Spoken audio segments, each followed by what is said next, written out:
all. Hello to all of you.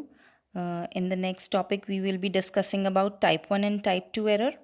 So, what is type 1 and type 2 error? So, type 1 error occurs when the sample result leads to rejection of null hypothesis. This means that when we reject the null hypothesis, though it is true, then we are making a type 1 error.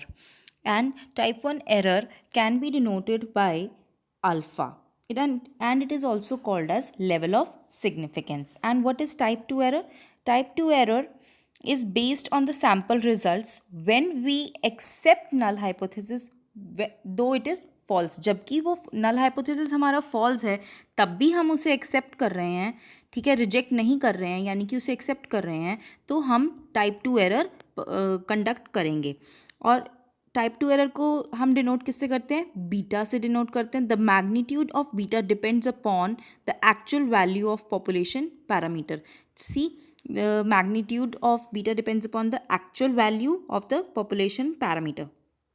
So in the next slide you can see कि दो normal distribution curves हैं हमारे पास. एक null hypothesis है और एक alternative hypothesis है. सो जो ब्लू एरिया शेडेड है वो हमारा टाइप 2 एरर है, यानी कि जब हम टाइप 2 एरर, जब हम नल हाइपोथेसिस को रिजेक्ट नहीं कर रहे हैं जबकि वो फॉल्स है, तो हम परफॉर्म करेंगे टाइप 2 एरर. तो हमारा वो टाइप 2 एरर कंसीडर होगा. तो वो किस एरिया को डिनोट करता है? वो जो ब्लू एरिया है वो टाइप 2 एरर को डिनोट करता है. और जब हम टाइप 1 एरर कब करेंगे? जब हम नल हाइपोथेसिस को रिजेक्ट करते हैं जबकि वो ट्रू है, तब हम टाइप 1 एरर परफॉर्म करते हैं. तो हमारा जो टाइप 1 एरर है वो रेड एरिया से एक डिनोट कर रहा है इसमें.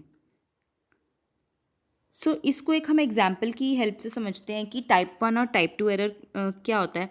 सपोज करो कि आपके फ्रेंड का बर्थडे है, तो आपने उसको बर्थडे विश किया, तो इट्स अ गुड डिसीजन कि ये करेक्ट है कि उसका बर्थडे था और आपने उसको बर्थडे विश किया है, तो that means it is a good decision. And जब आपकी फ्रेंड का बर्थडे है बट आप उसको बर्थडे विश नहीं कर रहे हो, तो that means you are making a false positive and you are making type 1 error. This error is considered as type 1. जब आपकी फ्रेंड का बर्थडे है पर आप उसको बर्थडे विश ही नहीं कर रहे हो, तो that means you are making type 1 error. Next, अब आपकी फ्रेंड का बर्थडे है लेकिन आप उसको बर्थडे विश नहीं कर रहे हो, तो that means you are making type 2 error. Birthday भी है आपकी फ्रेंड का पर आप उसका बर्थडे विश ही नहीं कर रहे हो, तो that means you are making type 2 error. And जब उसका बर्थडे नहीं है और आप उसको बर्थडे विश क्यों करोगे फिर जब उसका बर्थडे ही नहीं है, तो that means you are making good decision. So type 1 and type 2 error को सिचुएशंस एक्सेप्ट अगर हम टाइप 1 एरर को जब हमारा नल हाइपोथेसिस ट्रू है, इसको हम पेन की हेल्प से समझते हैं.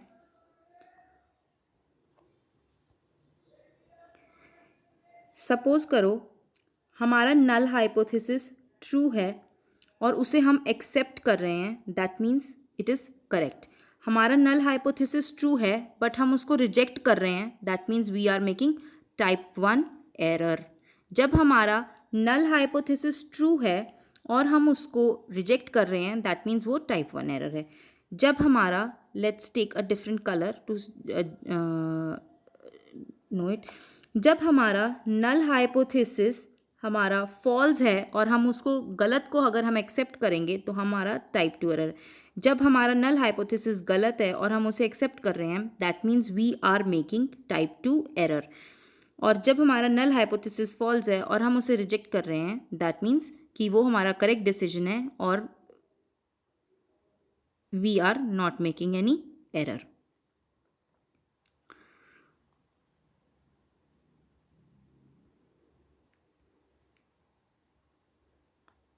So next is level of significance.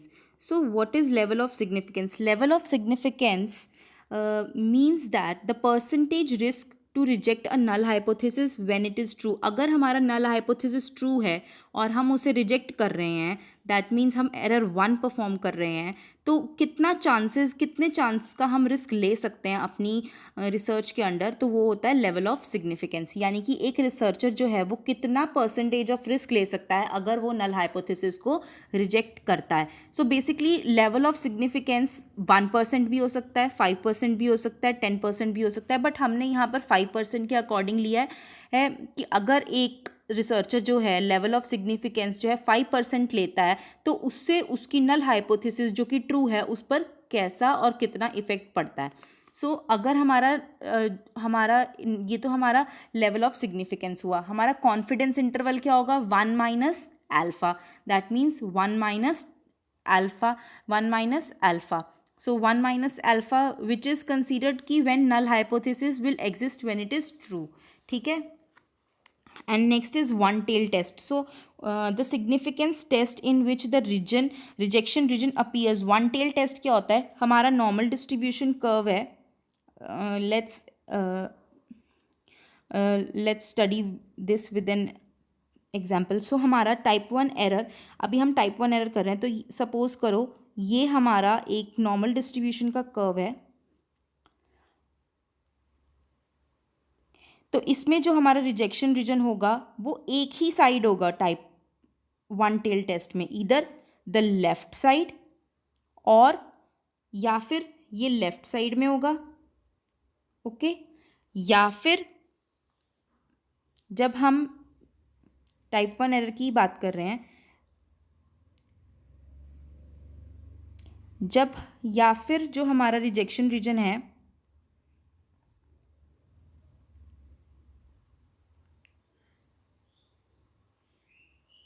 वो राइट साइड होगा। सी बेसिकली ये शेडेड रीजन हमारा रिजेक्शन रीजन होता है, ठीक है। अगर ये लेफ्ट साइड है तो भी वो वन टेल टेस्ट है, अगर ये राइट साइड है तो भी वो वन टेल टेस्ट है, ठीक है।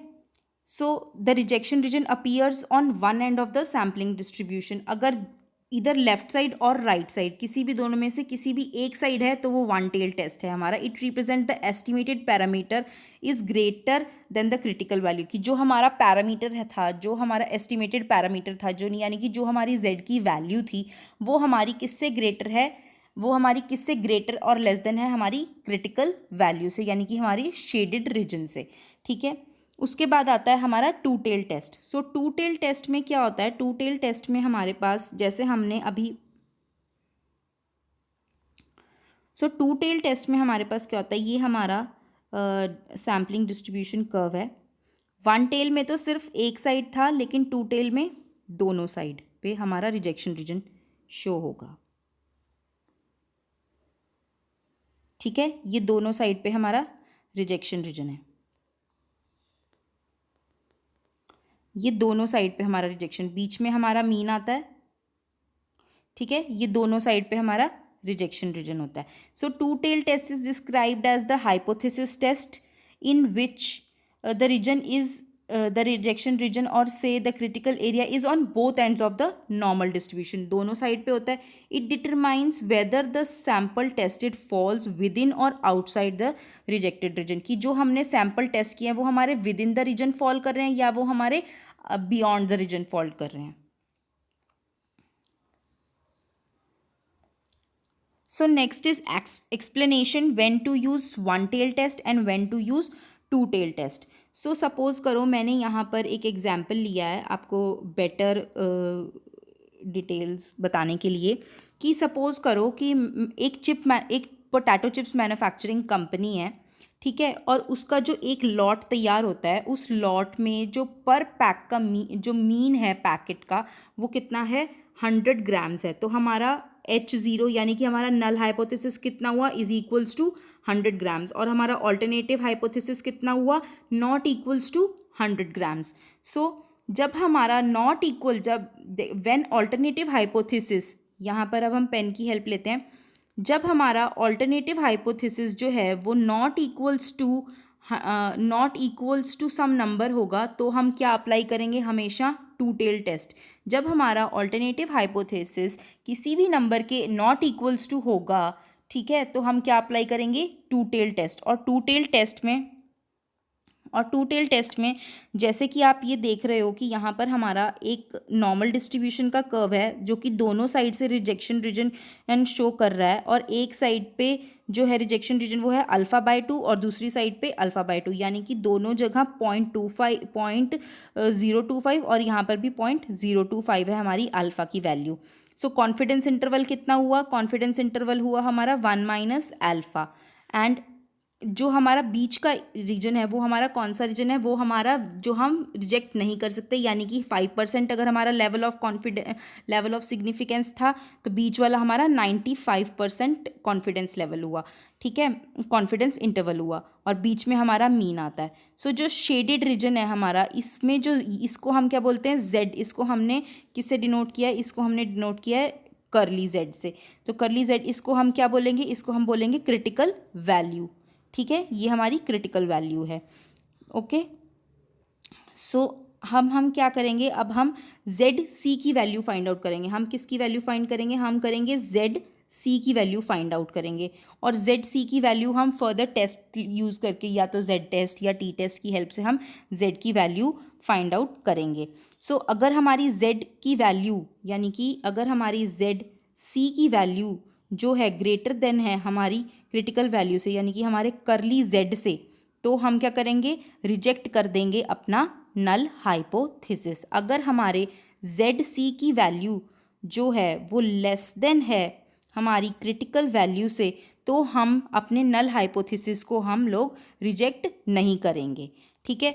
वहीं पर हम वन टेल टेस्ट की जब बात करते हैं, तो वन टेल टेस्ट में हम क्या है कि जब हमारा ऑल्टरनेटिव हाइपोथेसिस क्या होगा, ग्रेटर देन होगा या लेस देन होगा। यहाँ और जब हम टू टेल टेस्ट में क्या करते हैं, जब नॉट इक्वल होगा। यहाँ पर हम क्या बात करेंगे, जब ग्रेटर देन और लेस देन होगा, ठीक है। जब ग्रेटर देन, जैसे यहाँ पर हमारा जो मीन है वो क्या है, ग्रेटर देन